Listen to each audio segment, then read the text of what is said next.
Feast TV is brought to you with the support from Missouri Wines, Caldy's Coffee, Old Time Produce, and the Raphael Hotel.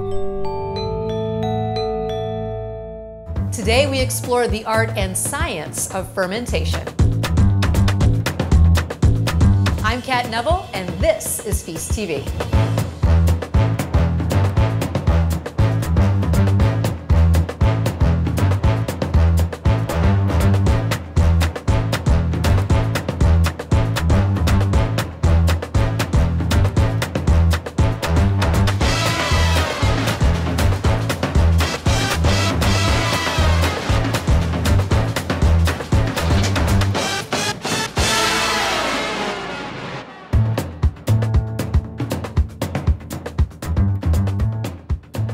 Fermented foods are bubbling up on grocery store shelves and on restaurant menus alike. Prebiotics, probiotics, we're finally starting to realize the health benefits of fermented foods. Now, of course, one of our favorite byproducts of fermentation is alcohol. And so our first stop is at a craft brewery in Hannibal, Missouri, where they are making beers that nod to their most famous citizen.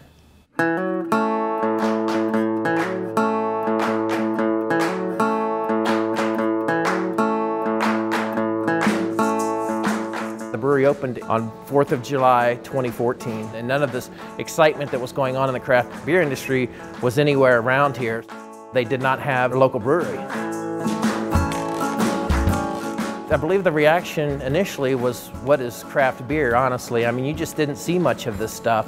In a big way, I think what they were doing around here was really introducing these styles of beer for the first time. I think we started with 3 or 4 different styles of beers.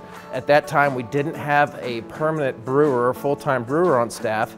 Now we have 3 full-time staffed brewers that are really kicking out a lot more variety. I think right now on the taps we have 12 of our own beers that we've made.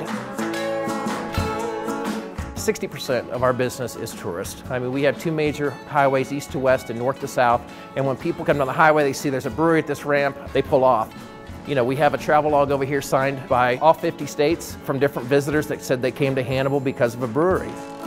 Our annual Tom Sawyer Days, our biggest weekend of the year in our community. There's over 100,000 people that come here. And now I feel like with the beer that's being brewed and the new things that are happening here and our distribution partners, I think we're in a good position to really do some serious expansion in 2018.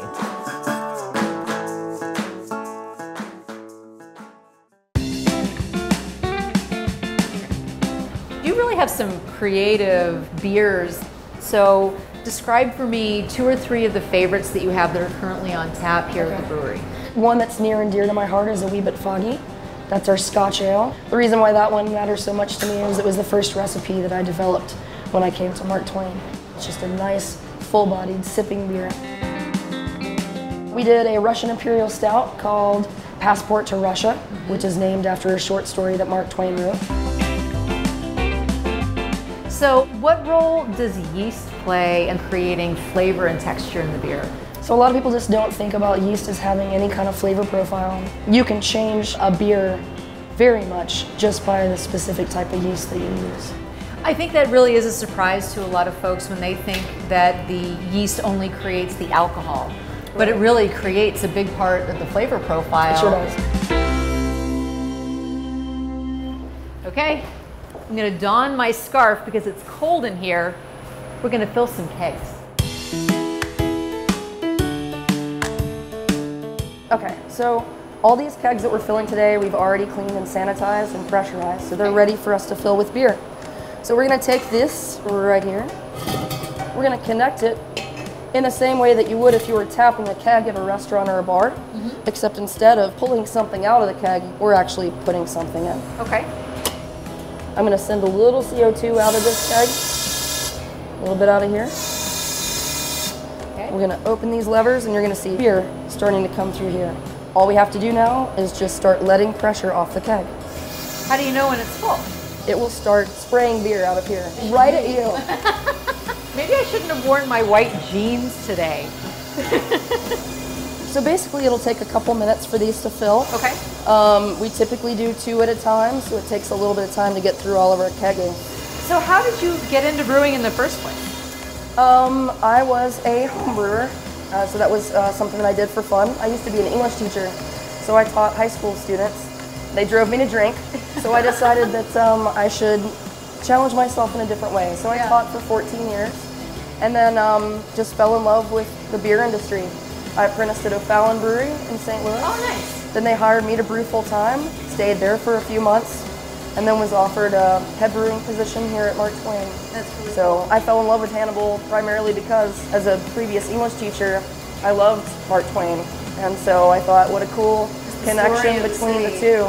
Yeah. Of my previous life with my new one. It's coming out. So now what do you do? Close that, and unsap that. And that is it. All right. That's how you keg a beer. That's right.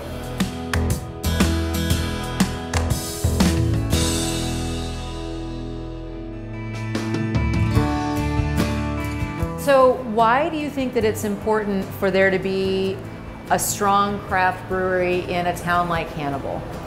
That's a great question. I think that as the only brewery in Northeast Missouri, that's super cool because now we can say, hey, we're really pioneering what's happening with craft beer in this whole section of the state. If it creates a sense of community or of what you're doing is you're supporting local businesses, I think that the rest kind of all comes to you. Truly, that's how I feel, and that's why I'm here. I know that's why the brewers are here, and I know that our customers that come in, this is what they want. They want this type of experience, and they do feel good. It means something that this beer was brewed in their town.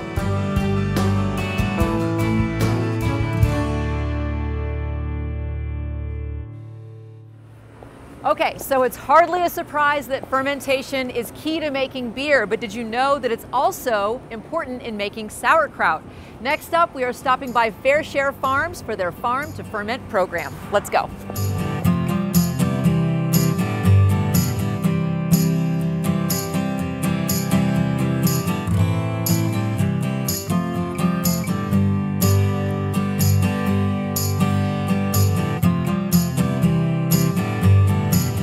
You grew up on this farm.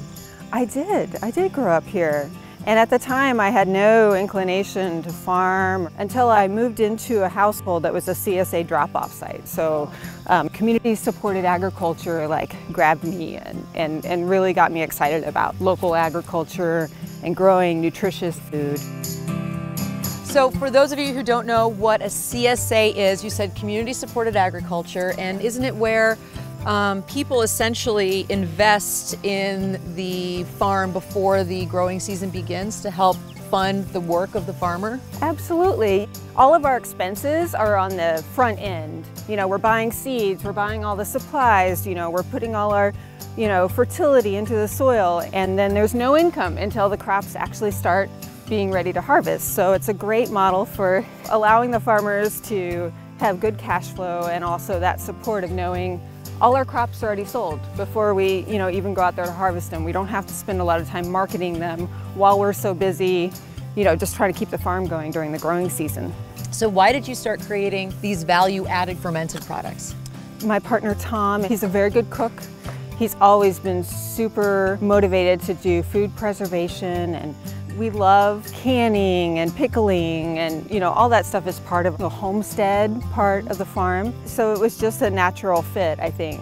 The other part of it is our family's kind of really interested in probiotics and the health of a good digestive system and good gut flora and all that stuff. And so we always kind of had this understanding of, you are what you eat, you are what your plants eat, and you want that healthy, biologically active vegetables and soil to come through. It's this ancient way of food preservation, but it's coming back, definitely. It's exciting to see. And it's delicious. I mean, it transforms these products into something completely different. Sure, yeah, and it makes it more digestible, and then you have all the beneficial gut flora, and we love growing crops like the cabbage. Cabbage is gorgeous. It's got another month or so of growing, but then we'll be, making sauerkraut like crazy. That's awesome. Yeah. So you sell at the farmer's market. And then some of the local independent stores as well. In In my experience kind of covering the food system, a lot of farmers are finding real success in creating these value-added products because not only can you earn more revenue selling cheese rather than milk or kimchi rather than just plain old cabbage, but you also are building brand awareness, and so now people know about Fair Share Farm. The nice thing with the jar, it's got our name on it. You know, you have a head of cabbage and it's in somebody's kitchen and, you know, there's no like, where did that come from? There's a separation there, but, you know, to have our name out there is great. And then also for us to have this little cottage industry that can keep us going even in the winter when there's no vegetables growing, we still have this product that we can sell and earn income that way. So just kind of the evolution of the farm to go from, you know, just the raw product to having something that's value added.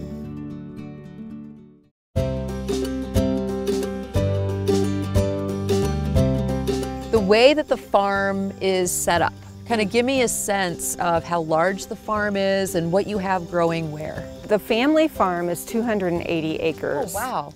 Our little piece, our little 20 acres that we rent from my family, we have it set up so that we can rotate our crops around.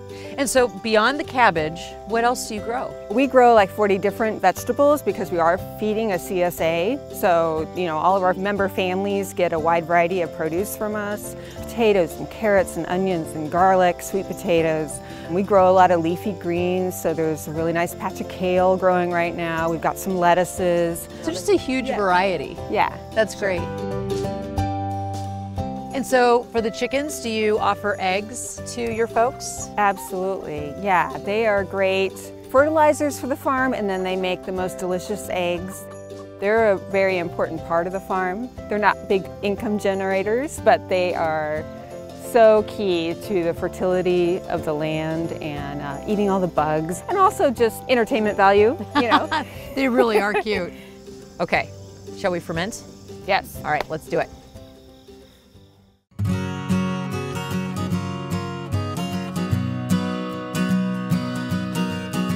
So this is our fermenting kitchen. I love how bright and airy it is. This is lovely. So how did you get into fermentation? And so I used to be an environmental engineer. And environmental engineers used to be called sanitary engineers, and you treat like sewage, which that's a big fermentation process. You go down to a wastewater treatment plant and you're taking the waste from a city and fermenting it. And so then I like to cook. So when we kind of started thinking this through, it just made a lot of sense. Let me get some stuff out. We can do some tastings. Awesome. These have all become kind of the most stable products. And they're traditional, so I kind of like that. I mean, sauerkraut is just straight cabbage and salt. It's very traditional. The two kimchis, that's a traditional Korean dish. The escabeche is also a traditional Mexican dish. And then you can kind of consider dill pickles as American. Right. It's so interesting how simply salt and thyme will change the character of the plants and add flavor. I mean, really, this is so complex. Bacteria in the soil is the bacteria that's on the cabbage, is the bacteria that's in the kimchi, is the bacteria, you know, the beneficial life culture that's in your digestive system. So it's all connected. And once you think about it that way, like a light bulb goes off, right. But we're so far removed as a general society from that symbiotic nature of everything that should be happening in our food system that you need to be reintroduced to that. And that's what you're doing for people, is you're making that connection. You're helping people really to understand. The modern system just kind of ignores that. And we can see the consequences. You know, the food's diminished and you ignore that you're a biological being and you're relying on chemicals, things happen. Mm-hmm. So for us now, having done this for a while, I mean, we just feel healthier. I don't think I've ever really been more healthy or fit than I am now. So. And you get to share it with everybody. Yeah, yeah, and it is delicious. Yeah, so. Well, exactly, it's delicious.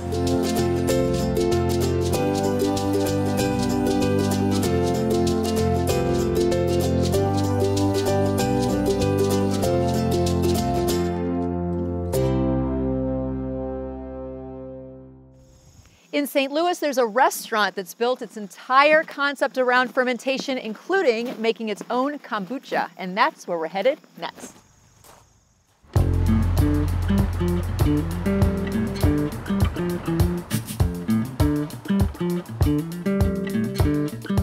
So I've known William for years, full disclosure. You used to deliver kombucha to my house. How many years ago was that? We're looking at like 7 years. Long time. Now it's kind of trendy, but 7 years ago when you really started experimenting with brewing your own kombucha, it wasn't as well known. So what introduced you to it and what made you decide to kind of push in that direction as a chef? Out of need, really. I had been drinking kombucha for like a year because I had had a bout with food poisoning and had a bleeding ulcer that resulted out of that. I was healing myself with kombucha, and the funny thing is, when I started cooking, I started making kombucha all at the same time. There was all these worlds that kind of coalesced all at the same time. I had no idea like this is what I really wanted to do. It was just something that I needed to do. So out of that need came passion. So if you're not familiar with what kombucha is, it is an ancient fermented tea beverage. Yeah, so kombucha can just be a beverage that you drink every day to help elevate your mood, to give you energy. It's one of the most beautiful things I've spent this much time with. So what got you into fermentation generally? So I spent a couple years in Korea, and every day on every table there was fermented things, cultured things. So it just kind of seeped in, and I did a lot of research while I was there on the health benefits. That's what just started that. Here at Confluence Kombucha, yes, kombucha is kind of the reason, the heart of what you're doing, but you do so many other kinds of fermentation. Here we have usually about 7 different kinds of kimchi. I started doing salt brine pickles. I'm fermenting radishes and squash and looking to do even more things with that. I mean, we're just scratching the surface. The thing about fermentation is that it brings out all these subtleties and flavor that you don't get just by straight cooking something or just straight pickling it in a vinegar brine or something. The items on your menu are so unique. You're not, for example, offering up a Japanese dish or a Korean dish. You're taking these items and you're creating your own spin. This place is very intimate, but it's also very casual. And the things that we do here, I feel, are decadent in a way that you are treating yourself when you come here. People really need this kind of food in their lives. I feel like we're going through a big change in the way that we come to food, and I hope I can help be a catalyst for that kind of change. This is activism. It's delicious activism. Right. Well, I think it's time we get into the fermentation room. I want to see how you're making those kombuchas.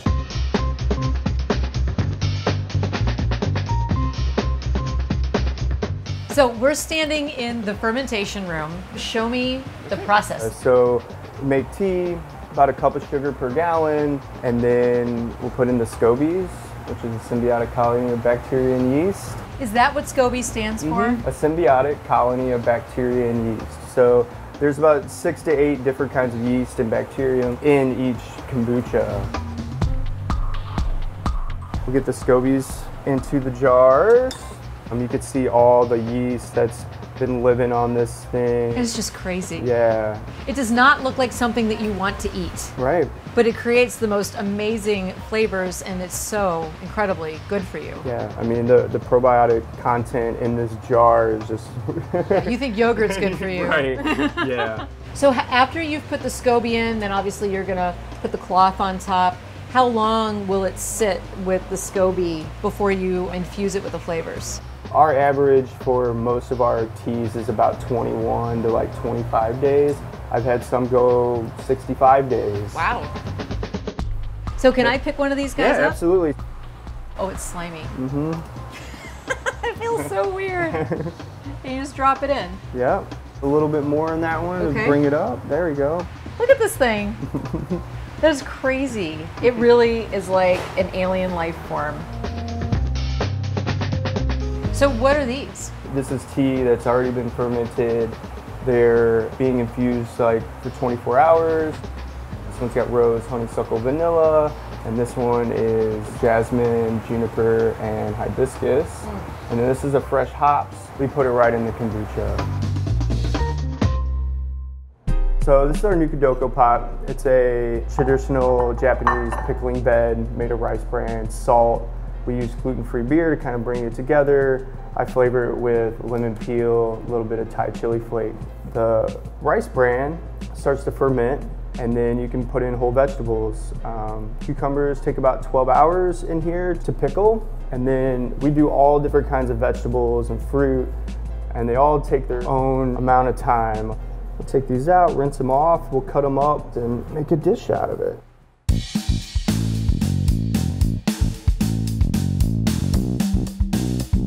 This is my favorite part. We actually get to eat all these wonderful things. This is the nukazuke plate, which is the vegetables that are pulled out of the rice bran. I love the fact that it doesn't overwhelm the flavor of the vegetables. It just brightens it up and makes it super crunchy and vibrant.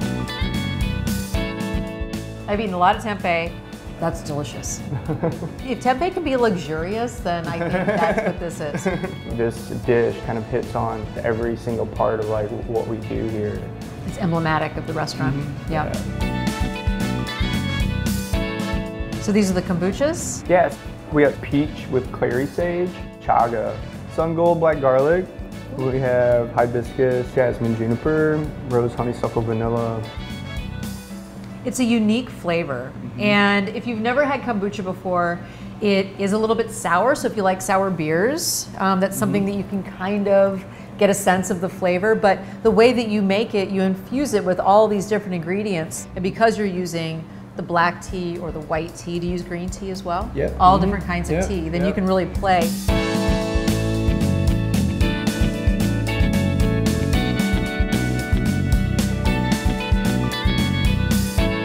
A lot of these ingredients are available commercially, but you can't actually get the beautiful stuff that you're making. Not in the stores, but you can come right here. We have a provisions menu that you can grab. It's really incredible. People are responding really well to having that kind of access to what we're doing here. It's beautiful. Well, I'm actually going to grab some of those provisions and we're going to head back into the kitchen and get cooking.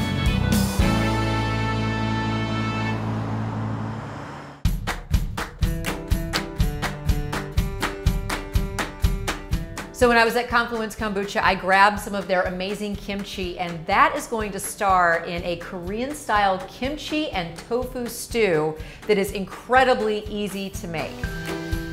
So the type of tofu we're using is silken tofu. There are various kinds. There's firm, there's medium, and the silken version that I'm using today, it has a wonderful, almost custardy texture to it.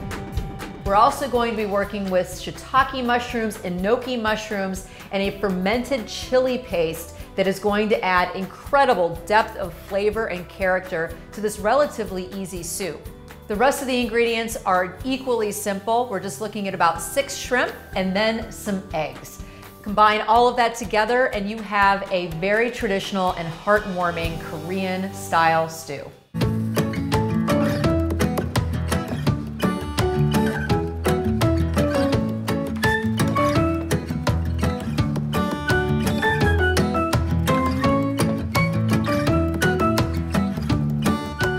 Loaded up all my goodies, and now I'm heading over to the stove.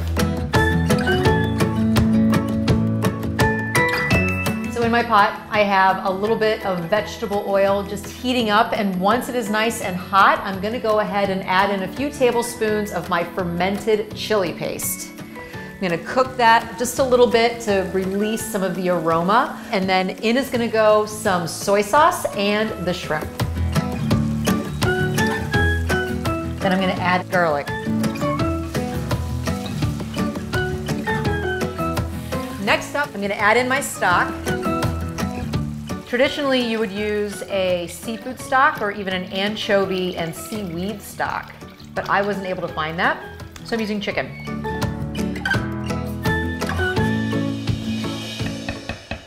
Okay, so we're at a boil. I'm going to add in about a cup of chopped kimchi. And again, this is from Confluence Kombucha, but you can easily find kimchi in a number of stores these days. It's a very popular condiment. add in my mushrooms. I'm adding in the shiitakes. I'm not putting the enokis in quite yet because they're so delicate. I don't want them to fall apart. So I'm gonna add them in at the very end.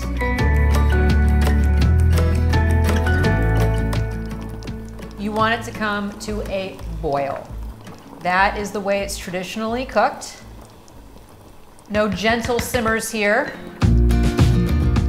Now I'm adding in the tofu, and again, I'm going to add it in large chunks so that the texture of the tofu, which if you can see, is just this beautiful, almost like a custard.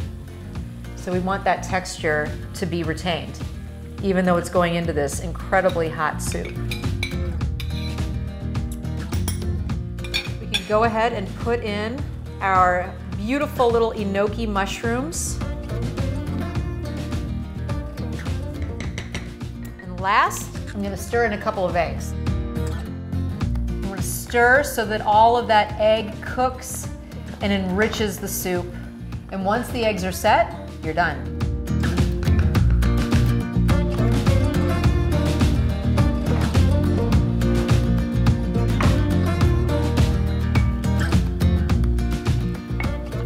This truly is a stew. It is thick and it is rich and spicy.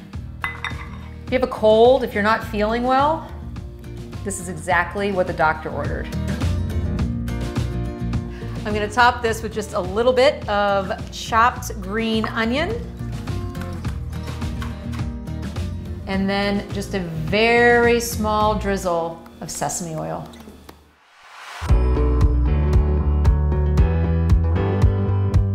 Now I am pairing this heartwarming stew with a Seyval from Blumenhof. And this wine is going to have a beautiful fruity characteristic to it, just a hint of residual sweetness. And that's going to play off of the spice and the slight vinegar tang of our tofu and kimchi stew. So the next time you find yourself craving something warm and spicy, head to the store, grab some silken tofu and some kimchi and make this Korean style stew. You're gonna be glad that you did. It is a little bit tangy and it is spicy and delicious. I love it. So cheers, I'll see you next time.